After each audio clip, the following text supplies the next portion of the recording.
ఏది అయినా ట్రై చెయ్యి ఆచి చికెన్ మసాలా. ఆచి చికెన్ మసాలా. దేశీయ స్టాక్ మార్కెట్లు ఇవాళ భారీ నష్టాలను చవిచూశాయి. సెన్సెక్స్ మళ్లీ 77,000 దిగువకు ట్రేడ్ అవుతుంది. నిఫ్టీ కూడా 24,000 దిగువన కొనసాగుతుంది. ఐటీ షేర్లు కుప్పకూలడమే ఇందుకు కారణంగా తెలుస్తుంది. Infosys, tech Mahindra, TCS, HCl technologies, Wipro షేర్లు భారీ నష్టాల్లో ట్రేడ్ అవుతున్నాయి. డాలర్తో రూపాయి మార్కం విలువ 10 పైసలు పెరిగి 94.30 వద్ద కొనసాగుతుంది. ఇక బులియన్ మార్కెట్ ఇవాళ షాక్ ఇస్తుంది. 24 క్యారెట్స్ 10 గ్రామ్స్ గోల్డ్ 3,700, కిలో వెండి దాదాపుగా 9,000 వరకు తగ్గింది.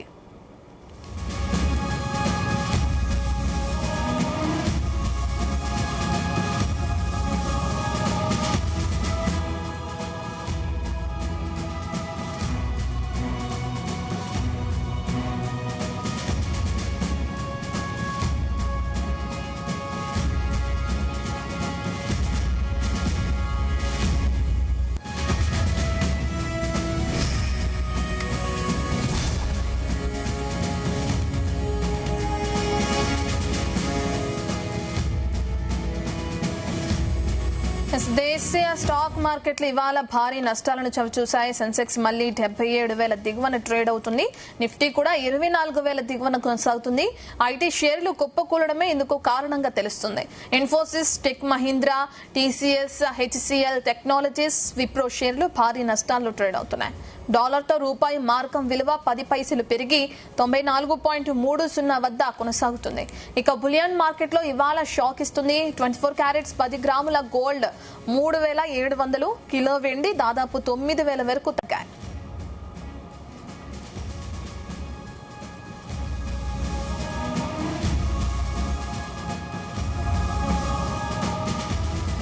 మార్కెట్ కి సంబంధించిన అప్డేట్స్ ని తెలుసుకుందాం. మనతో పాటు స్టాక్ మార్కెట్ అనలిస్ట్ ప్రభు గారు మనకి ఫోన్ లైన్ ద్వారా అందుబాటులో ఉన్నారు. ప్రభు గారు, గుడ్ మార్నింగ్ అండి. వెరీ గుడ్ మార్నింగ్ అండి. సో మనం చూస్తున్నాం స్టాక్ మార్కెట్లు భారీ నష్టాల్లో ట్రేడ్ అవుతున్నాయి. క్లోజింగ్ ఎలా ఉంటుంది అనుకోవచ్చు ఈవినింగ్ వరకు? 5 days ర్యాలీ అయింది కదా నిన్నటి దాకా కంటిన్యూషన్. సో వార్ అనేది ఇద్దరికి అండర్స్టాండింగ్ వచ్చి సిగ్నేచర్ అయిపోయింది. ఎలక్ట్రానిక్ గా సిగ్నేచర్ చేశారు. ఫుల్ స్టాప్ పడింది. సో స్ట్రైట్ ఆఫ్ ఫార్మర్స్ కూడా ఓపెన్ చేస్తున్నారు. 19th అంటే ఇవాళ వాళ్ళు ఇద్దరు మామూలుగా మళ్ళీ స్విట్జర్లాండ్ లో చేసినప్పుడు అది కూడా సైన్ అయిపోద్ది.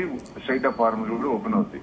కానీ ఇప్పుడు ఇవాళ ఎందుకు అంత సడన్ ఇది అంటే ఎసెన్షియల్ రిజల్ట్స్ యుఎస్ లో ఎసెన్షియల్ కంపెనీ రిజల్ట్స్ వచ్చింది. ఆ రిజల్ట్స్ ఏమంత నెగిటివ్ గా ఏం లేవు కానీ బట్ గైడెన్స్ అనేది కొంచెం ఇదిగా ఇచ్చారు. So that's the main. Revenue growth guidance అనేది కొంచెం వాళ్ళు కట్ చేసినట్టు చెప్పారు. తర్వాత వీక్ డిమాండ్ ఎన్విరాన్మెంట్ ఉంది. రైజింగ్ కన్సర్న్స్ అంటే రికవరీ అవడానికి ఇప్పట్లో కొంచెం ఐటీ ఇండెక్స్ కొంచెం ఇది అవుతుంది అన్నట్టు చెప్పారు వాళ్ళు. అందుకని ఆ గైడెన్స్ సరిగ్గా లేదు. దాదాపు 18% పడింది అక్కడ. సో దాని అనుగుణంగా ఇన్ఫోసిస్ కూడా 7% పడింది ఏడీఆర్. సో మరి ఐటీ అంత బీట్ అండ్ డౌన్ అయినప్పుడు already beat and down index అది. సో బాగా పుట్టేస్తున్నారు కాబట్టి డౌన్ సైడ్ అంటే మళ్ళీ ఆ రేంజ్ వచ్చింది. కొంచెం పెరిగి మళ్ళీ తగ్గినాయి కాబట్టి సో డెఫినెట్ గా ఇది మంచి అవకాశమే. ఐటీ ఇండెక్స్ లో నెక్స్ట్ 3 to 5 years పెట్టుకుంటే మంచి ఇన్వెస్ట్మెంట్ చేస్తే మంచి మళ్ళీ టీసీఎస్ కానీ ఇన్ఫోసిస్ కానీ మళ్ళీ వస్తాయి. సో అట్లానే కాకుండా ఏఐ మీద కొంచెం సొల్యూషన్ రావాలి కాబట్టి దాని అనుగుణంగా కొంచెం ఇబ్బంది పడతా ఉంది. So plus fed rate interest కూడా న్యూట్రల్ గా చేసింది. సో ఇవన్నీ ఉన్నాయి కాబట్టి ఫెడ్ ఏం చెప్పింది, నెక్స్ట్ కంటిన్యూషన్ లో మేము ఇంకొకసారి పెంచాలి, రేట్ హైక్ చేయాలని చెప్పి ఇండికేషన్ ఇచ్చింది. సో ఇవన్నీ ఉన్నాయి కదా. సో న్యూస్ డ్రివెన్ మార్కెట్ కాబట్టి గ్లోబల్ క్యూస్ అన్ని కొంచెం ఇబ్బంది పడ్డప్పుడు మనం పడతాం. అవన్నీ ఏమో ఆల్ టైమ్ హై అయినప్పుడేమో మనం పెరగాం. మనమేమో స్లోగా ఉంటాం. ఆల్ టైమ్ హైకి దూరంలో ఉన్నాం. 6 to 8% దూరంలో ఉన్నాం. సో వాళ్ళు ఫ్రెష్ ఆల్ టైమ్ హై దాదాపు 30% యూఎస్ లో మార్కెట్ ఉన్నారు. వాళ్ళు కరెక్ట్ ఎందుకు పడాలి అంటే ఐటీ ఇండెక్స్ పడుతుంది కాబట్టి నిఫ్టీ 3.5% ఉంది అంటే దాదాపుగా 65 points పడ్డది ఆ వెయిటేజ్ ప్రకారం. దాని అనుగుణంగా ఐటీ కూడా పడ్డాయి కాబట్టి కొంచెం డౌన్ అయింది. ప్లస్ ఇవాళ Friday, so weekend, so positions carry fort చేయరు. ఎక్కువ మంది ఒకేసారి ఇది అది గుర్తుకోవచ్చు కదా, పడుతుంది కదా తీసేద్దామని తీసుకుంటారు కాబట్టి మార్నింగ్ తీశారు. సో ఇవాళ last 1 hour crucial, very important. ఎందుకంటే మ్యూచువల్ ఫండ్స్ కూడా ఐటీ స్టాక్స్ లో బయింగ్ అవుతుంది. వాళ్ళు ఈ మధ్య కాలంలో ఐటీ ఇండెక్స్ స్టాక్స్ అన్ని కొంటున్నారు. సో ఈ 2 నుంచి మధ్యాహ్నం 2:30 దాకా క్లోజింగ్ టైంలో వాళ్ళు ఏదైనా బై చేస్తే మార్కెట్ కొంచెం రికవర్ అయ్యారు. అంటే ఏదేమైనా 24,920 లెవెల్ కట్ అవ్వకపోతే దాదాపు అంతవరకు సపోర్ట్ తీసుకుని పైకి లేవాలి. ఏదైనా పైకి సపోర్ట్ రావాలంటే 24,970 క్రాస్ అవ్వాలి. 970 క్రాస్ బ్లూలోకి వచ్చే ఛాన్స్ అంటే వాల్యూ బైక్ అవుతుందని లెక్క. సో ఇది చూసుకోవాలి. లాస్ట్ 1 hour ఇస్ క్రూషియల్ అండి, అబ్జర్వ్ చేస్తారు అంతే. మెయిన్ అంటే పెద్ద లెవెల్స్ ఏం పడవు, ఎందుకంటే 900 కూడా కట్ కాకపోవచ్చు, 24,900 కూడా కట్ కాకపోవచ్చు, దాదాపు సపోర్ట్ తీసుకొని మళ్ళీ పైకి వచ్చింది. సో డెఫినెట్ అది 920కి ఎవరైనా పెట్టినా అది కట్ అయి తగ్గచ్చు. ఏదైనా మ్యాక్సిమం రేంజ్ 24,800 24,900 ఆ రేంజ్ కట్ కాదు down side. So value bike అవుతుంది. మంచి స్టాక్స్ పడ్డప్పుడు ఇది అవకాశం కాబట్టి స్టాక్లు కూడా యావరేజ్ ఉన్నా లేదా బైక్ అయినా ఫ్లాట్ స్టాక్స్ పెడితే మళ్ళీ పెరిగింది. కాబట్టి ఒక ఐటీ ఇండెక్స్ వల్ల మిగతా ఇండెక్స్ కూడా పడ్డాయి. సో ఇది ఐటీ ఇండెక్స్ కొంచెం బయింగ్ అయింది అనుకోండి, అది కూడా రికవర్ అయ్యే ఛాన్స్ ఉన్నాయి కదా. So second half is important అంటారు. ఓకే, అంటే ఐటీ సెక్టర్ కాకుండా మిగిలిన ప్రస్తుతం అంటే ఏ సెక్టార్స్ బలంగా కనిపిస్తున్నాయి? బలంగా అంటే ఇప్పుడు అన్ని కూడా మైనస్ ఉన్నాయి. 5 days నుంచి పెరిగినాయి కదా. ఓకే, సో అన్ని పెరిగినాయి కాబట్టి అన్ని కూడా ప్రాఫిట్ బుకింగ్ కానీ అట్లా చేస్తూ ఉంటారు. మీరు ఏ సెక్టర్ చూసినా దాదాపు బ్రాడర్ మార్కెట్ పడింది అన్ని సెక్టర్. అంటే ఎఫ్ఎంసీజీ అంత ముందు ఫార్మా స్ట్రాంగ్ ఫార్మా స్టాక్స్ కానీ, రైల్వే స్టాక్స్ కానీ, గ్రీన్ ఎనర్జీ స్టాక్స్ కానీ, ఇట్లాంటివన్నీ కూడా ఇది రైట్ టైం అది పడ్డే అవకాశం తక్కువ చేసుకోవచ్చు. సో ఇప్పుడు ఇంట్రెస్ట్ రేట్ ఫెడ్ రేటింగ్ చెప్పింది మళ్ళీ 18 మెంబర్స్ ఉంటే ఫెడ్ మీట్ గ్రూప్ లో వాళ్ళు దాదాపు 16 మెంబర్స్ ఉంటే దీనిలో 8 మెంబర్స్ ఇంట్రెస్ట్ రేట్లు పెంచాలి ఈ సంవత్సరం 26 డిసెంబర్ లోపల ఒక్కసారి పెంచాలి.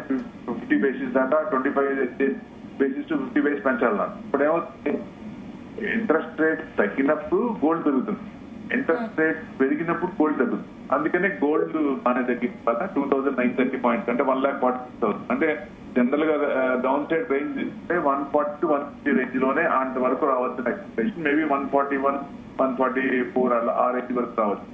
సిల్వర్ చూస్తే మీకు 8,000 తగ్గింది, వాళ్ళ 8,600. ఇది ఎంసీఎక్స్ లో 2,28,000. మాక్సిమం వస్తే 220 to 230 ఆ రేంజ్ లో ఉండొచ్చు, ఎందుకంటే పైన 250 లెవెల్ కట్ అయింది కాబట్టి 220 to 230.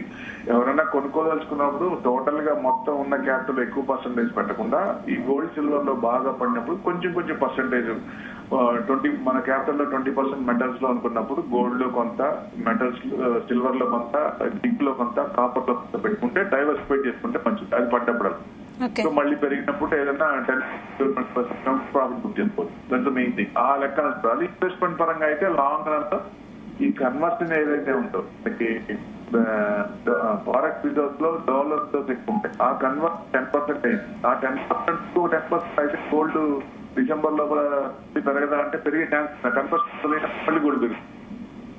ఓకే, ప్రస్తుతం మిడ్ క్యాప్ స్మాల్ క్యాప్ లో కూడా ఆ షేర్స్ లో కూడా రిస్క్ ఉందండి. రిస్క్ పెరిగే అవకాశం ఏమైనా కనిపిస్తుంది అంటారా?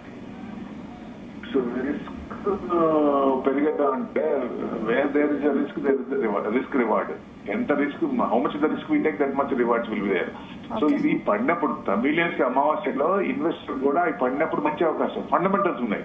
అదే పిచ్చి షేర్లు లేదా ఎవరికో మెసేజ్ వచ్చింది అది కొంటా, వాళ్ళకి డబ్బులు వచ్చింది నేను కూడా ఎంటర్ ఈజ్ ఇంపార్టెంట్, ఎంటర్ అనేది ఇంపార్టెంట్.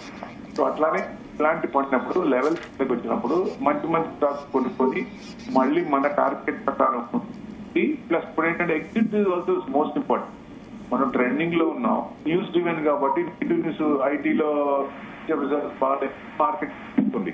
సో మళ్ళీ ఈవినింగ్ కి ఏదైనా బయింగ్ పెరుగుతుంది కదా, అప్పుడు మిగతా కూడా పెరుగుతాయి. సో మన లెవెల్స్ పెరుగుతున్నప్పుడు తొందరపడి ట్రెండింగ్ ఉన్నప్పుడు స్టాక్ 10%, 20% అమ్మాల్సిన పని ఆల్రెడీ ఎప్పుడులో ఉన్నాయి కూడా.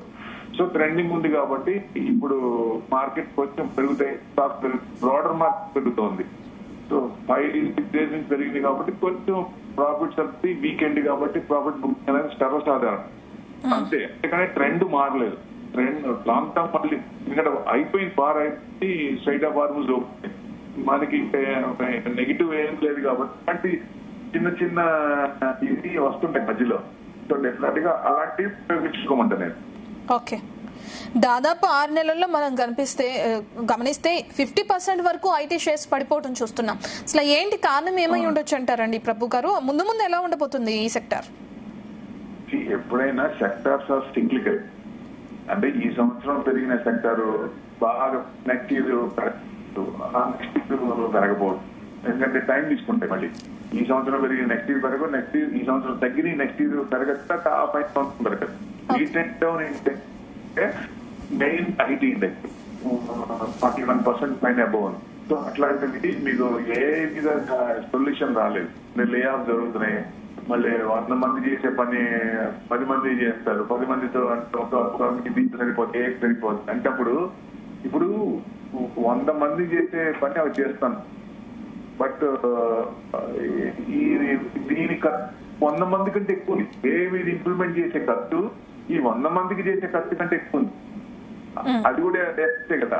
సో ఎక్కువ లే ఆఫ్ జరుగుతున్న ఉద్దేశంతో .com చూస్తాం. అప్పుడు ఏమైంది తర్వాత లెక్క ఉండదు, మొత్తం కంపెనీ అన్ని ఇదైపోతాయి అంటారు. ఏమైన తర్వాత సొల్యూషన్ వచ్చి ధర పెరిగిపోయి. సో ఇప్పుడైనా ఏంటి సొల్యూషన్ వస్తే ఉద్యోగాలు పోవు, డే ఆఫ్ తెచ్చవు అనే ఒక సొల్యూషన్ వచ్చినప్పుడు డెఫినెట్ గా మళ్ళీ అందుకునే ఛాన్స్ ఉంటుంది. కాబట్టి అక్కడ దాకా మనం మినిమం 3 years మాక్సిమం 5 years కనుక పెట్టుకుంటే మళ్ళీ ఈ సెక్టర్ అనేది మళ్ళీ జూమ్ అయ్యే ఛాన్స్ ఉంది. ఎందుకంటే బ్రాడర్ మార్కెట్ దాంట్లో స్మాల్ క్యాప్ మిడ్ క్యాప్ కానీ ఐటీని ఇంప్లిమెంట్ చేసే కంపెనీలు ముందు ఉంటాయి. అది అబ్జర్వ్ చేయాలి. ఎగ్జాంపుల్ గా నైకా ఐటీ ఆన్లైన్ వచ్చినప్పుడే కదా అందరూ ఆన్లైన్ లో బయట చేశారు.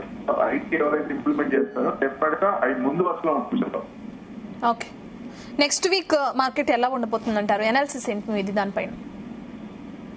అంటే ఇప్పుడు అన్ని సెటిల్ అయిపోయినాయి, ట్రెండింగ్ ఉంది. సో నెక్స్ట్ ఇయర్ మనకి ఈ లెవెల్ కాకుండా మనకి అప్ ట్రెండే ఉంది ప్రస్తుతానికి. మన ఇది సో 25 అంటే 24,800 ఫస్ట్ లెవెల్ క్రాస్ అవ్వాలి. సో అప్పుడు కొంచెం మనకి 50% నెక్స్ట్ అంతకుముందు కూడా 25,100 102 క్రాస్ అయినప్పుడే మనం 26,277 ఆల్ టైమ్ హై అంటే 300 తీసుకోండి రౌండ్ దగ్గర. అంటే 25,102 దాటినప్పుడు again we may cross 26,277 26,300 cross అయితే అంటే మొన్న డౌట్ ఉండే ఈ సంవత్సరం రాదేమో. ఎందుకంటే ఇక ముందు యుఎస్ నుంచి ప్రెషరైజ్ మిగతా కంట్రీస్ కి 190 దేశాలు ఇప్పుడు వచ్చిన ప్రెషర్ లాగా మళ్ళీ కొత్తది ఏదైనా వస్తాయి. ఇప్పుడు క్యూబా మీద అటాక్ చేస్తా, లేకపోతే గ్రీన్లాండ్ మీద అటాక్ చేస్తా, ఇట్లాంటివి ఏదైనా కొత్త చేస్తే మార్కెట్ మళ్ళీ డౌన్ చేసే ఛాన్స్ ఉంటుంది. అంటే ఇప్పుడు ఆయనకి మళ్ళీ కొత్త ఇష్యూస్ తెచ్చే ధైర్యం ఇప్పుడు ఉండదు. ఎందుకంటే ఆల్రెడీ పార్టీ ఇది చేస్తుంది. మిడ్ ఎలక్షన్ నవంబర్ లో పునరాలోచించి ఏదన్నా మంచి న్యూస్ కూడా చెప్పలేము. సో రీప్లేస్మెంట్ కోసం. సో అట్లాంటప్పుడు ఆయన చేసే ధైర్యం ఇప్పుడు చేయకపోదు.